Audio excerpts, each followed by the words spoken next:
আপনি কি জানেন প্রতিদিনের খাবার, পানি এমনকি বাতাসের সঙ্গেও আমাদের শরীরে প্রবেশ করতে পারে মাইক্রোপ্লাস্টিক। মাইক্রোপ্লাস্টিক হলো ৫ মিলিমিটারের চেয়ে ছোট প্লাস্টিকের ক্ষুদ্র কণা। এগুলো এতটাই ছোট যে অনেক সময় খালি চোখে দেখা যায় না। বড় প্লাস্টিকের বোতল, পলিথিন, প্যাকেট ও জাল ভেঙে মাইক্রোপ্লাস্টিক তৈরি হয়। গাড়ির টায়ারের ঘর্ষণ, সিনথেটিক কাপড় ধোয়া এবং কিছু প্রসাধনী ও ব্যক্তিগত পরিচর্যার পণ্য থেকেও এসব ক্ষুদ্র প্লাস্টিক পরিবেশে ছড়িয়ে পড়ে।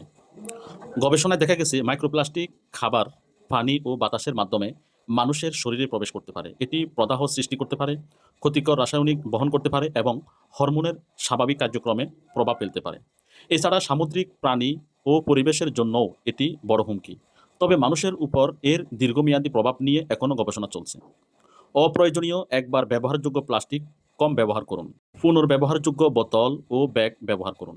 প্লাস্টিক বর্জ্য নির্দিষ্ট স্থানে ফেলুন এবং যেসব ব্যক্তিগত পরিচর্যার পণ্যে মাইক্রোপ্লাস্টিক নেই সেগুলো বেছে নেওয়ার চেষ্টা করুন। মনে রাখবেন, ছোট ছোট সচেতন সিদ্ধান্তই আমাদের স্বাস্থ্য ও পরিবেশকে আরও নিরাপদ রাখতে পারে। বন্ধুরা, ভিডিওটি ভালো লাগলে লাইক, শেয়ার করুন এবং এমন আরও স্বাস্থ্য বিষয়ক তথ্য পেতে আমাদের চ্যানেলটিকে সাবস্ক্রাইব করুন।